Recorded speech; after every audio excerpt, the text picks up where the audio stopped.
Good afternoon, and welcome to Like a Boss Now. I'm Kate Simmons-Tillotson, coming to you from Limerick, Maine. This is a very special Like a Boss Now with Steve Smith of L.L.Bean. Steve was our very first guest to kick off the Like a Boss series way back in 2016 at Portland House of Music and Events, and we are so grateful for his very enthusiastic support ever since. We're also so appreciative of our presenting sponsors, Hub International and Bernstein Schur, as well as our Like a Boss Live series sponsors, Harvard Pilgrim Healthcare, JP Morgan Chase, Vistage, and Coffee by Design. And this just in, on Tuesday, Coffee by Design's Freeport location will be open for curbside service. So you can pick up your new L.L.Bean items and get Coffee by Design coffee at the same time. Now I'd like to thank Hub. Hub International is the 5th largest insurance broker in the world, and they have strong local roots in the Maine business community. And just like Steve Smith, they've been with us since the very beginning of Like a Boss. I'd like to introduce Peter Fendler of Hub to say a few words. Peter. Thanks, Kate. Hi, everybody, and welcome back to Like a Boss Now. We're happy to have you here and happy to be sponsoring this event again, and thank Lisa and the Press Herald for all the great work they're doing. I'm looking forward to hearing from Steve, one of the leaders of the most recognizable brand in the state of Maine, L.L.Bean.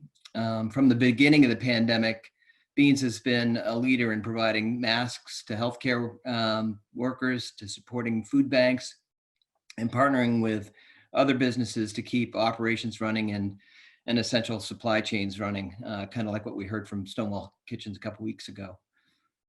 Beans has been a pillar of the community in good times, and it's clear that they've risen to the challenge that we're facing currently. So thank you for that, Steve. As I mention each week, since we began Like a Boss, my colleagues and I at Hub are here to be of assistance in whatever way we can. The biggest questions we're getting right now are with regard to reopening and what that looks like and all the challenges that you have. And for sure, it's going to be different regarding, where you're located, to what industry you're in, to any number of other variables. So we're hosting an event on the 20th. We're going to have a virtual summit that we'll be inviting everybody to that's on this call. So take a look for that. But we're going to be trying to help our clients with what it means to reopen in whatever situation you're in. So stay tuned for that. You'll be seeing those invitations, and we look forward to talking to you. Thanks. Thank you, Peter. Now I'd like to introduce one of our friends from our presenting sponsor, Bernstein Schur, CEO Joan Fortin. Joan. Hello, everyone. Welcome to Like a Boss Now. Bernstein Schur is really proud to sponsor this ongoing series as we all as business leaders attempt to navigate this unfolding and very fluid situation. I think it's important now more than ever to come together as business leaders and to talk and hear from leaders throughout our state. So we're very happy to be part of this programming. A special thank you to Lisa and the Portland Press Herald for bringing leaders together to have these really exciting conversations, and also for the really fantastic work that they're doing to keep us informed every single day. Regarding Steve Smith being here today, it's so exciting for me as a lifelong Mainer. I have been in love with L.L.Bean pretty much my whole life, and I was thinking before today, L.L.Bean has accompanied me through all the important stages of my own life. And then as I've become a leader here in Maine, Steve is someone I've looked up to as a business leader, as a community leader, and now as this crisis has unfolded, he's really clearly emerged as a leader during this pandemic. And so I'm really excited to hear from Steve today, and I'm really honored to be sponsoring and look forward to hearing what Steve and Lisa will be chatting about. Thank you, everyone, and thank you, Lisa, and thank you, Steve. Thank you, Joan. And now, last but not least, my mom is watching from Chicago, and it's her birthday. So happy birthday, Mom. Now I'd like to introduce the publisher and CEO of Masthead Maine, Lisa DeSisto, and the CEO of L.L.Bean, Steve Smith. Take it away, you guys. Thank you so much, Kate. Thank you, Joan. Thank you, Peter. And thank you, Steve. So we've set a new record here on Like a Boss Now with more registrants than ever before. We crested the 500 mark. And it's, sure, it's because of our great promotion, but it's also just because of the magnitude of the L.L.Bean brand in the state of Maine as an employer and both as a community leader. Steve, I can't believe it's almost been 4 years since we first sat down for the premiere of Like a Boss. So welcome back. Thank you. It's crazy. And you've honed your skills on interviewing so much in the past 4 years. And I think I've only just gotten grayer.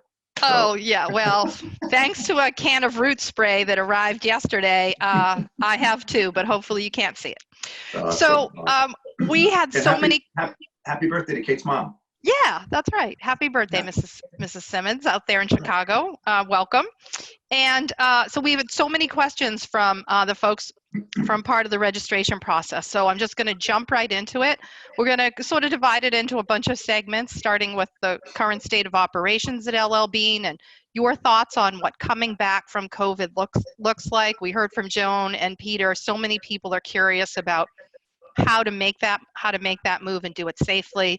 And I definitely want to spend some time on all the great work that you've done helping the community with utilizing so many of the resources and talent at L.L.Bean. So thank you. And we also got a ton of questions about your leadership and how you got to where you are today. So we'll kind of wrap up with that. Cool. So let's dive in, and why don't you start by giving us an overview of the current state of affairs at L.L.Bean in terms of all of your channels. Yeah, sure. So thanks for having me. I'm excited to be back and to jump into your new virtual series. So it's fun to be back. So where we are right now, we're doing okay, which is really important in the retail industry because it's a mess all around us. All of our stores are closed, which is about 25% of our top line of our business, except for in Freeport, where we started about 2 weeks ago with the bike shop, where drop off and pick up for maintenance work. And then we just opened curbside for all of the stores in Freeport this past Monday. So that is up and running, and we've had really nice customer usage at the bike shop, home store, and Hunt Fish. So those are all open and sort of cracking open to curbside. This week, we just put all of our store managers back into their stores in the 17 states where we operate, except for Massachusetts. Those stores are not open, but they are beginning to do inventory work, cleaning work, setup work with anticipation as each state goes through their reopening plans. And then our direct business, which is 65% of our business, so that is primarily e-commerce, but then also the phone channel, actually has been really resilient. It dropped to an extraordinary low in the middle of March, but has been creeping back very comfortably, and really some interesting customer trends on what people are buying. But that has been running well, and our fulfillment center in Freeport has been running through this. Those employees there are awesome. They've been coming to work with full shifts, being able to get packages out to our customers in a really safe environment. So, and then international, we have a Japanese business and a Canadian business. Japan actually was hit really hard with COVID-19 and all retail was closed. They then started to open a little bit too quickly, and they had a second round of the disease there. And so retail was closed down again, but we also have a direct business there, which has been resilient through that entire process. So well, that must, yeah, so that experience in Japan, though, must help to inform how you're going to roll things out. Certainly here, so it's nice to be able to draw from some real world experience there. So you mentioned that there's been a change in what people have been purchasing. What have they shifted from, and what's moving quickly? Yeah, so it's amazing. Right when we went to, when the whole country went to work at home, basically on March 16th, we saw a huge spike in comfortable things. So wicked good slippers, you know, approaching like close to holiday level sales, loungewear, anything cozy. So our lined sweatshirts, just things that people could wear around the house, loungewear really popped. Then we saw it move into backyard, and that's been carrying through now. I think as people hunkered down at home and they needed to get out of their houses, they sort of opened their doors and blew out their backyards. So backyard furniture, fire pits, outdoor games, kids games, literally up 300, 400% versus, you know, same time last year. And then the past 2 weeks, as the weather in New England has started to open up a little bit, we're now getting back into more seasonal stuff. People are getting out and we're seeing a lot of hiking, walking, light hiking boots, anorak jackets, so sort of your typical spring clothing, but all clearly people anxious to get outside. Yeah. Kate and I were talking probably yesterday about how much we enjoy getting catalogs now. So, you know, before when you were in your regular work mode, you might not have time to look through catalogs, but we really just love to flip through them. It's like a joy each day. So have you seen any? Our catalogs they're all performing at or above our projections. So it's exactly that. I think you do have a more captive audience, and I think you have people wanting to escape a little bit into some of the beautiful photography and the outdoor scenes that you get in catalogs. Right. So what's it been like for you personally? I assume you're not going into the office. We've talked about this on Like a Boss Now, the pressure that leaders feel to model appropriate behavior for the staff. How have you worked that balance? Yeah, so we went full work at home on March 16th. I'm sitting here in Yarmouth, Maine in my sunroom. I'm growing weary of the work at home environment of sort of being in the same room, staring at a screen, we're Microsoft Teams office. But definitely role modeling what we're expecting from all of our folks. I have been in and out of the office a couple of times. The office is open and safe and sanitized and clean, and social distancing is really easy because nobody's there. And I found myself much more appreciative of little moments of outdoor time. Just sitting in the same room. I miss people a lot. I miss being able to the interactions you have with folks. But at the same time, the connections with nature, which are obviously really critical, part of our business, have been amazing, of just little moments in the backyard. Mm-hmm. Yeah, a lot of people have talked about how their daily walk is the highlight of their day and really contributing a lot to just, restoring their energy level. So Yeah, for sure. let's talk a little bit about reopening. So what steps are you taking? We know that you started curbside. What comes next? What pace are you considering? And there are a lot of questions about your summer programs.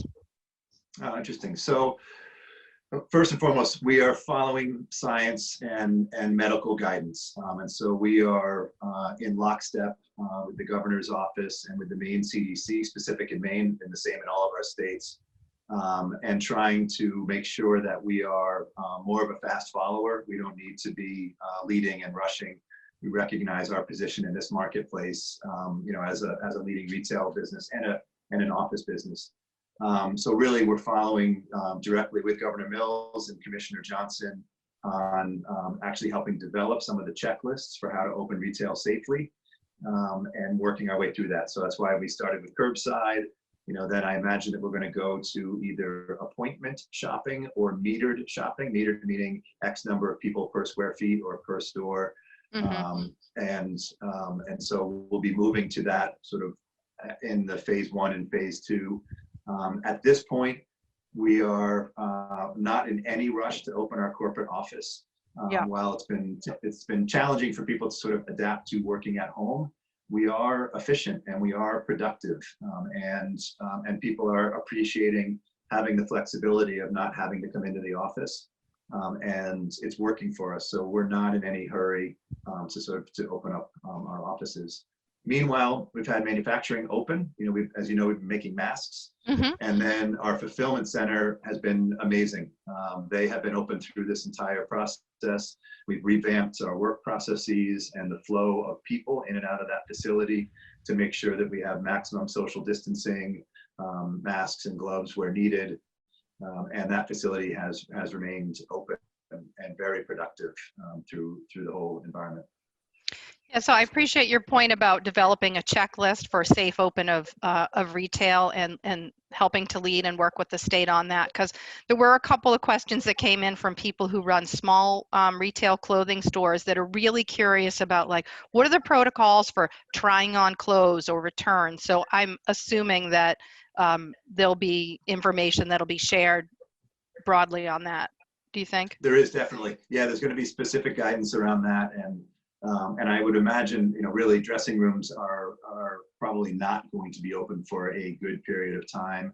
returns, I think, will need to be quarantined for X number of hours, or may need to be steamed or disinfected, and also all of that is being worked through. And we'd like those guidelines to be for the state, so Right. that everybody can participate in the same guidelines regardless of the size of the business. Yeah, that certainly makes a lot of sense. We're following a similar model in that we manufacture, we produce the paper every day, so we're in no hurry to get anyone extra back to the office to keep the facility safe for our press operators and everyone in production. So, That's great. yeah. So, it's interesting because some people are really enjoying working at home, and some people are very anxious to get back to the office. But what are some things that have emerged from your perspective that you hope will stay in place once things return to some semblance of normal? Yeah, I mean, a couple things, and some of these may sound a little bit goofy, but I do think we're going to appreciate our relationships a lot more, and sort of human contact, and just, in the office environment, all of the small little moments that you have interacting with folks. I just think we're going to appreciate that much more. I think work at home is going to be a really important lever for us. I think it's going to become a real legitimate tool that we'll be able to use on a regular basis, which is great. I definitely think there's a huge appreciation for nature, and that's always been part of our business, and for L.L.Bean, sort of part of our purpose and mission. And I think that appreciation for being able to get outside and get some fresh air and not taking that for granted, I think, can be a really positive benefit coming out of it. I think social distancing is going to be with us for a long time, and I think masks are going to become much more commonplace, which is great and fine. It's protective for both the individual and for society. So yeah, those are a couple things that I think will stick. Yeah, I think absolutely. And I think I said this last week on the call, is this whole view of your employees as a whole person, not just their work life and their home life, but things have become so blended, and I just think it creates, more of a connection. It's so true, and it's funny. It's incredibly intrusive in that, we're all of these calls that we do, they're all on Teams, and we're all calling each other from homes, and we can see everybody's home, and we can see, oh, you didn't shower today? No, I just worked out and I threw on a headband, or, and it's all fine. And we're all seeing these little glimpses into each other's lives. I was on a call last week with one of our marketing folks, and this amazing painting behind him. And I was like, oh my God, is that an Eric Hopkins? It was amazing. And he's like, no, I painted that. And I was like, whoa, I had no idea that this particular person was a painter of that skill and talent. So it is funny getting little glimpses of people's lives, and willing to share, or go with a background and sort of mask it. Either one is fine. Either way it works. Okay, so this is way into the future, but this question came up repeatedly. They want to know, our attendees, our guests, want to know about your perception on the future of retail. What does L.L.Bean look like 10 years from now? Let me give you two answers on that one. So, because one's retail and one's L.L.Bean. So let's go L.L.Bean first. So L.L.Bean, first of all, we will survive through this. We were already in retail Armageddon, or it's called retail winter officially, around us. But we will make it through to the other side of this. And I think, our mission and purpose about getting people outside and appreciating the restorative power of nature, I think, is even more true and more powerful. So for our business, I think we come out well on the other side of this. We will be a smaller company. Our physical retail sales will be cut in half this year. Our models don't have us getting back to our 2019 size until probably 2023. So it's going to be a long road to get back to the same size. I'm really thankful that we're an omni-channel retailer, that we have an e-commerce business, a phone channel, a little bit of international. We have obviously our stores, and that gives us a lot of flexibility, and that's going to be really helpful to us. I think customers, clearly are going to be more driven towards e-com and phone channel as they get, they have to get reacquainted and more comfortable going into physical stores. But I think we will be fine through that, and we will morph and change as the company has for 108 years. So this company is amazing in that it's been through everything, you know, the Depression, the recession, both world wars. And pretty incredible what the company's been through. For retail, I'm actually really worried about retail, to be frank with you. And I've done a bunch of different talks on this. And physical retail already was a distressed industry. And there were a lot of brands that were just teetering on the edge of bankruptcy with very high store counts, very highly leveraged, a lot of debt, and then more people going online. And you're seeing that. You know, this week, J. Crew filed for bankruptcy, Neiman Marcus filed for bankruptcy. There's about 3 more department stores that are in line for bankruptcy. We're going to have more familiar brands. And that's a shame. Retail is 1 out of 4 jobs in America are support retail. And those unemployment numbers that we see coming through are devastating for the country and for our economy and for people and families. And a lot of that is driven by hospitality and retail. And it's going to take a long time to come back. So retail is going to change quite dramatically in the face of retail and the brands that we're familiar with. And it's going to be hard. Yeah, that's I'm sorry about that. It's a sobering answer. No, it's a sobering outlook, but it's a reality. So I appreciate your honesty about it. So let's switch to something a little bit more uplifting awesome. and talk about community service. So you guys have responded and supported the community in so many ways. I think we were all one of the highlights of this entire period was the announcement yesterday that IDEX is going to come through with these testing kits, starting with the state of Maine. I have just been so blown away by how the Maine business community has really stepped up, and you guys are right there with just leveraging all your talents and your resources to support. So talk about the things that you've done. Yeah, it's awesome. I appreciate that too. And I love what IDEX just announced. It's just fantastic. And so many businesses in Maine have really stepped up. It's awesome. You know, for us, we're a stakeholder philosophy company, and that has been in the DNA of the company, you know, from LL originally. And then Leon Gorman, you know, our longtime CEO and founder, really codified our stakeholder philosophy, which is, you know, we make all business decisions to make sure that we are able to support our communities, our employees, our customers, our environment, suppliers, and our shareholders. And that stakeholder philosophy means that we focus a lot on our employees and our communities. And it's very natural for us to be thinking about the world within which we exist. And on the mask thing was amazing. On Tuesday, whatever the Tuesday before the week of March 16, an email from one of our Brunswick manufacturing folks, one of our cutters or stitchers, came to a number of us saying, hey, we should make masks. And that was on a Tuesday. And on Friday, they had a template. And on Monday, they were set to make 5,000 masks a shift using the dog bed. And they made 27 different mask types of different fabrics and sent them off either to the University of Maine or MIT for testing and all. And so it really came from our folks and from the ethos of the company of looking to help the community.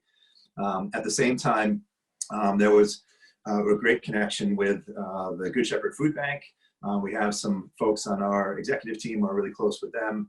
And an idea popped up on recognizing that their workforce was primarily retirees and they were very high risk for COVID-19. And so the idea, again, came from our folks on why don't we convert a corner of the fulfillment center and start, you know, what we do is we unpack and pack boxes better than anybody, and we ship individual orders to individual people. So we can unpack crates or pallets of food and repack into boxes that are meals for folks. So that was just a natural conversion and was fantastic. And then a thing I'm really pleased about was we actually used our procurement team to procure PPE for the state of Maine on a mass scale. So through our buying offices overseas, we were able to procure over 2 million surgical masks and a couple 100,000 N95 masks through our supply chain, through our logistics, through our billing systems, and get that in partnership with Maine Health and the Maine CDC. And then obviously now we've just been reported that we're going to help on the hiring and training for some folks for the state in the unemployment office and all. So it's really just a recognition that, business needs to step up, and business, L.L.Bean has always done that in the community, and I'm sure lots of the Maine businesses have always supported their communities. And this is a time where we need to do right by our communities, and those are the communities that support us with sales and with fantastic employees, and we need to turn around and support them with the assets that we have. And it's been incredibly rewarding for all of our folks. Yeah, and I mean, you haven't done it once. You've done it a bunch of times using different talents and resources. I love what I read in the Press Herald today about how you're helping the Department of Labor staff up in the unemployment office.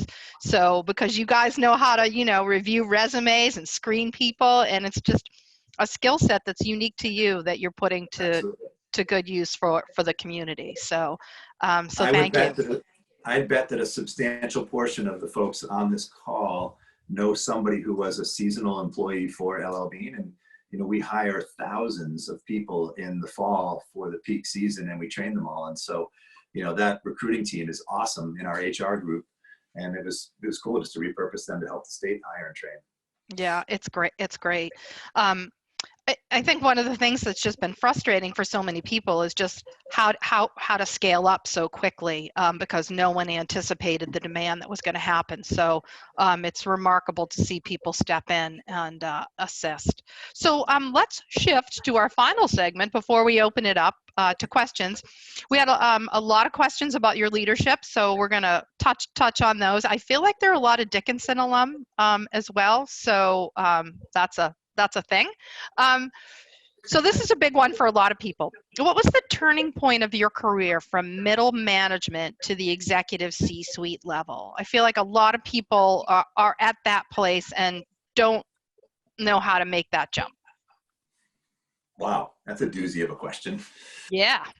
I mean, for me, that moment was actually inside the Hannaford organization, and I had two fantastic Maine-based bosses, Ron Hodge, who was the CEO of Hannaford for quite a long time, and Shelley Broader, who worked for Ron and then became the CEO of the business I worked for in Florida. And when I was at a director level, I sort of volunteered for some cross-functional opportunities where I could sort of learn and interact with other departments.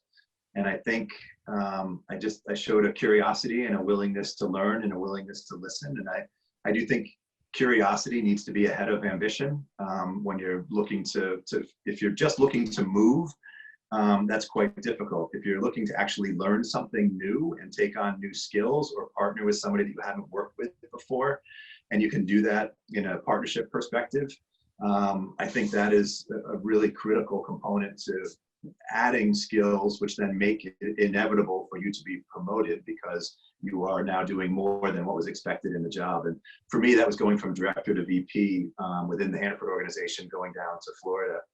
And then I do think in the retail world, when you become an officer of a company, and every company has a different level, so it could be a director level or a VP or whatever, there's a moment where you go from, you have your vertical, your specific task, your specific department, but you get to a level where you have to have enterprise-wide vision, and you have to realize that actually your peer group is as important as your vertical function.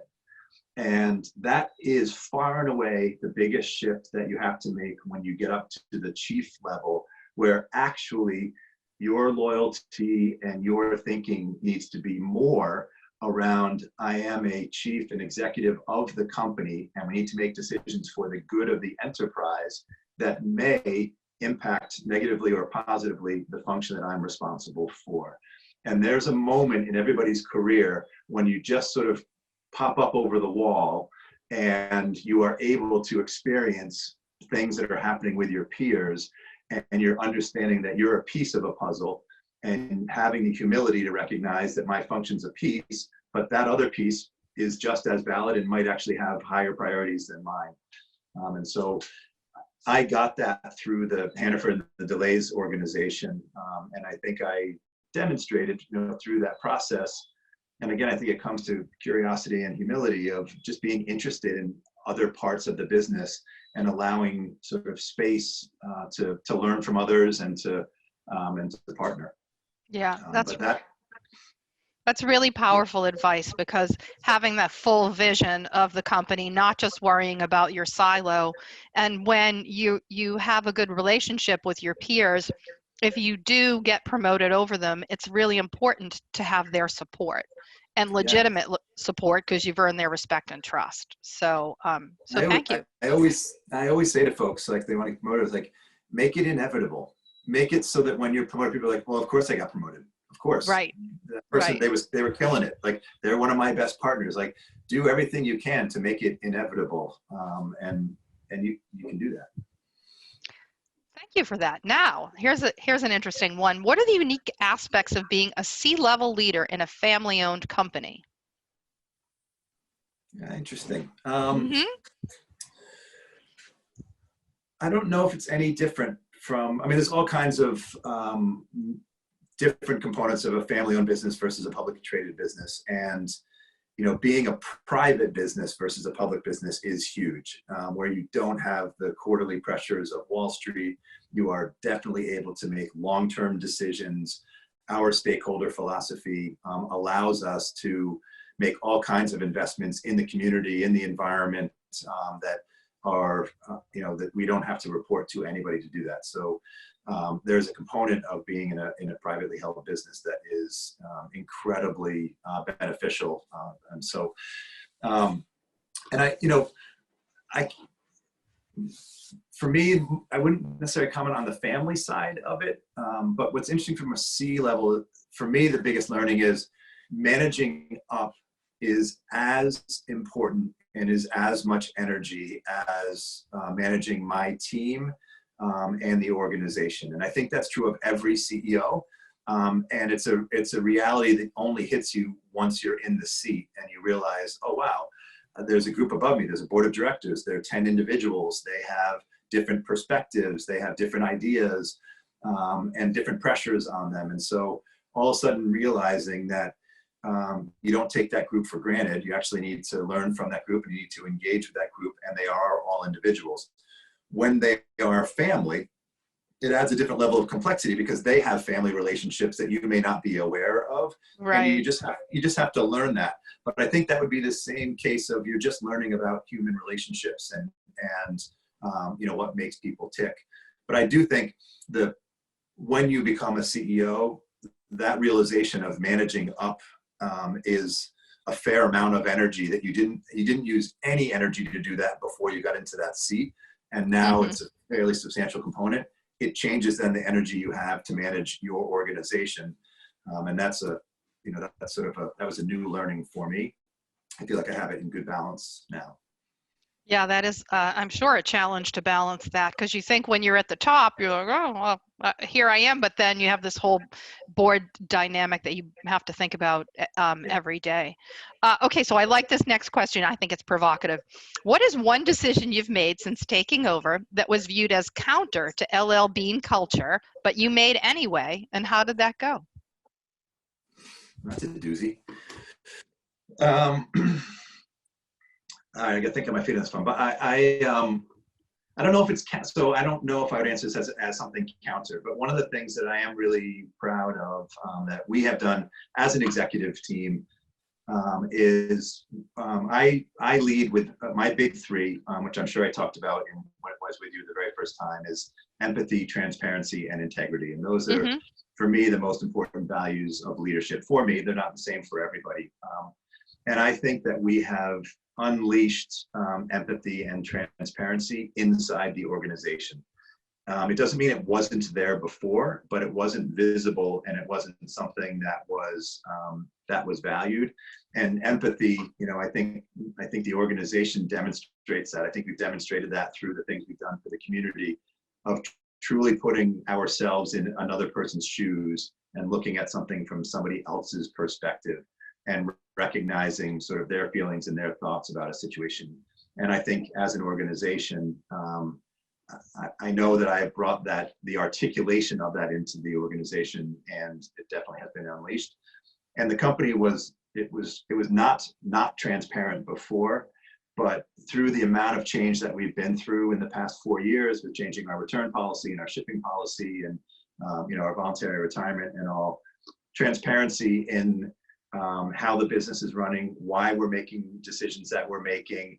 It's especially true right now. We've made a lot of really hard calls for the health of the business, reducing everybody down to 80% and furloughs and cutting, lots of different budgets.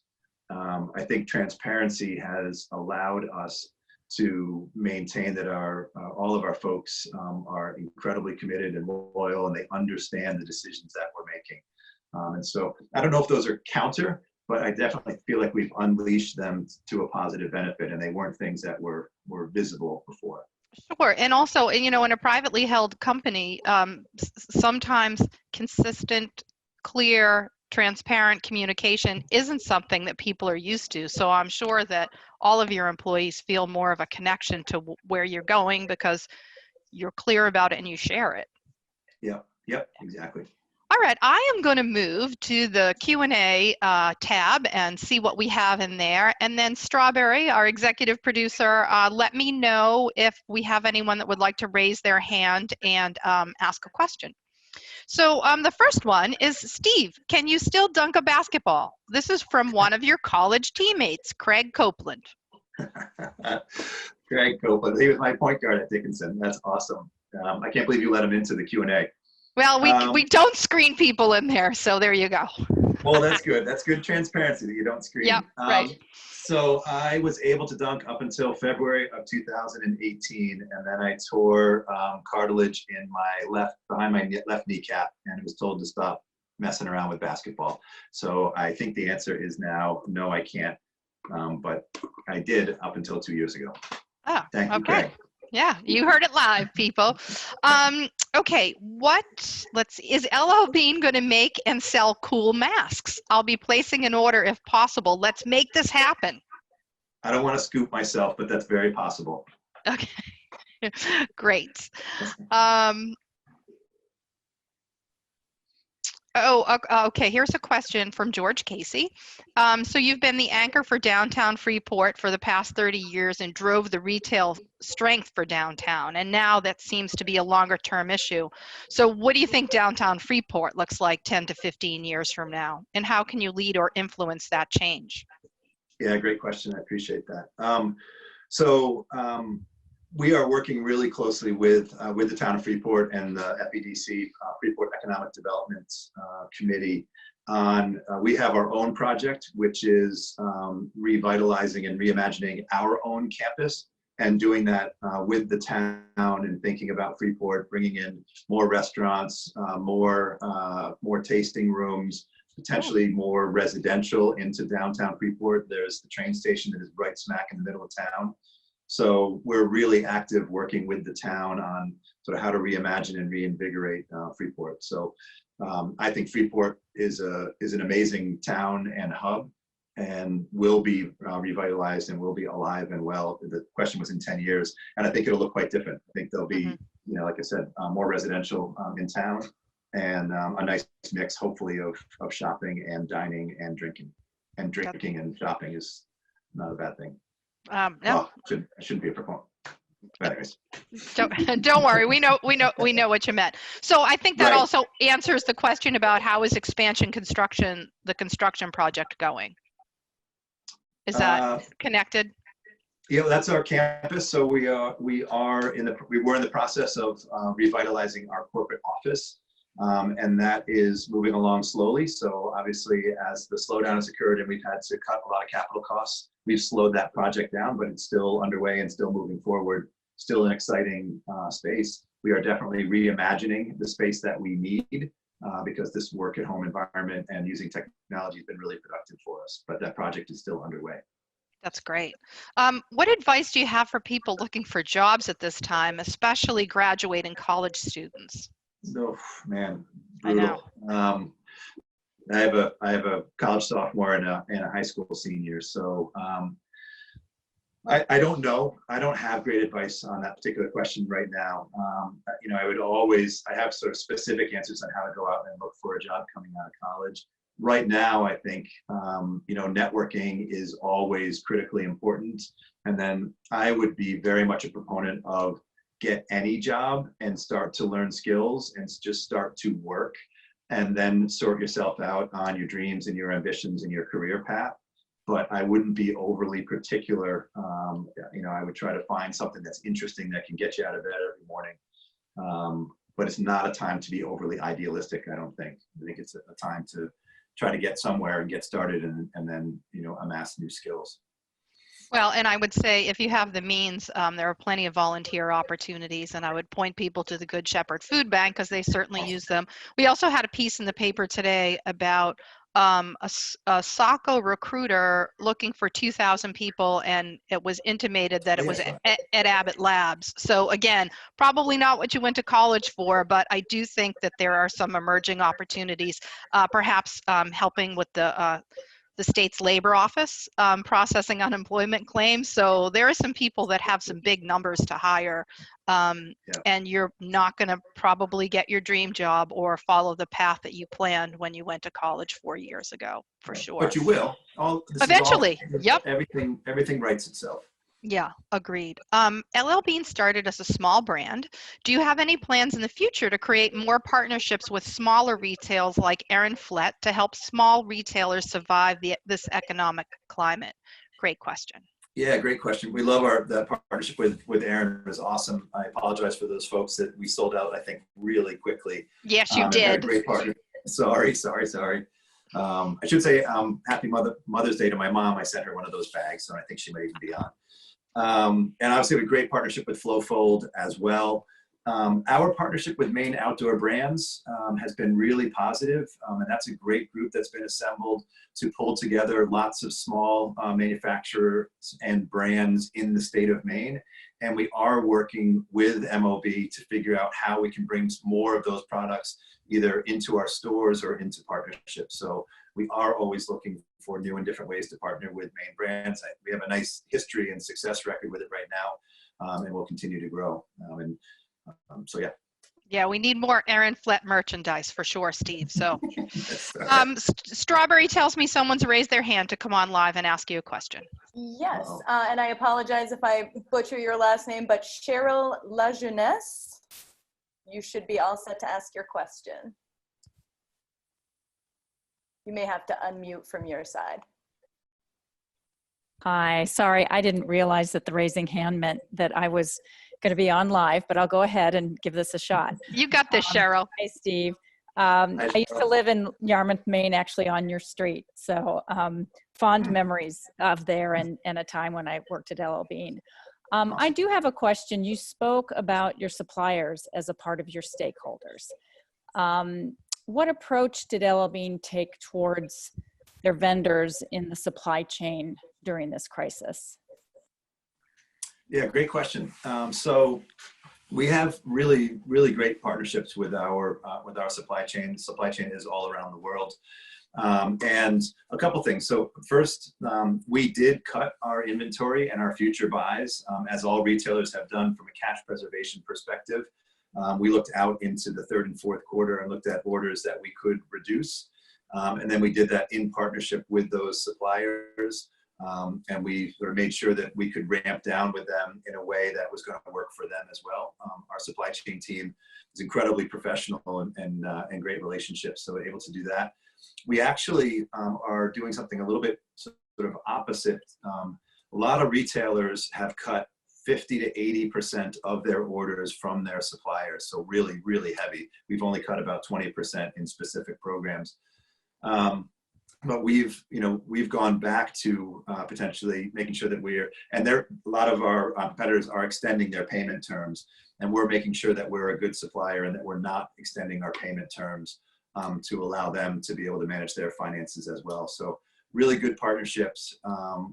We have reduced, but not to the huge detriment to those suppliers. Great. We're quickly running out of time, so I apologize. We're probably not going to get to all the questions. that have been submitted. But there is a great one that I'm trying to find here, which is, where is your favorite place in Maine to put the L.L.Bean gear in action? That's awesome. I love to be out at the delta of the Royal and the Cousins River, where they come together and go out to Lanes Island, and then you have Winslow State Park off to the left and Cousins and Littlejohn off to the right. Anything I can do out there on the water, could be water skiing, stand-up paddleboarding, kayaking, fishing. I just love it out there. Lanes Island is spectacular.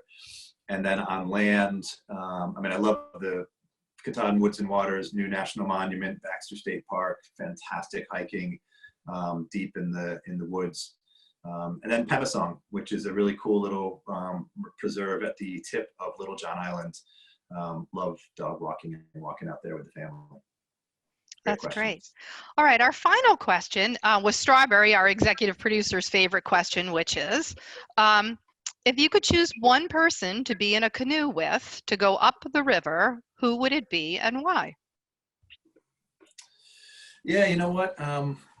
It's a bit of an emotional one, I think, on that one. I actually would choose my dad, who passed away in 2014. And I won't tell you the whole story, but it's the reason I'm at L.L.Bean is a circumstance that came at my dad's memorial service when I found out about the job potentially being open. And he would be super proud of what we've done as a family, and it'd be really cool to tell him the stories of the last 6 years. So that's melancholy, but it would be amazing. That's yeah. That's a great answer. And I don't mean to plug our first interview, but you definitely went into detail on how that whole story came to be. And right? So, and I know Strawberry, if she hasn't already, has popped the link from our first interview into the chat for people to watch. So, and you know, everyone joining us today, that you have time to watch that interview after your restorative walk today. Yes. Steve, I can't thank you enough for joining us. You're always so generous with your time. You are also such a leader in the Maine business community, and you've pulled all of us together for the greater good. So I thank you so much for that. I appreciate it. I like our friendship too, so thank you. You've done a nice job keeping us all together as well. And I think you have Michael Bork next week, another fantastic friend. Yes, thank you so much. In fact, with Michael Bork, who has not been a guest yet on Like a Boss, we are doing we're doing the full Like a Boss hour with him, so it will be extended play, as we say. But to everyone, have a great week. Have a great weekend. Remember, there's curbside in Freeport if your gear is lacking. And get outside. Yes, get outside. You can get a Maples bagel if you can.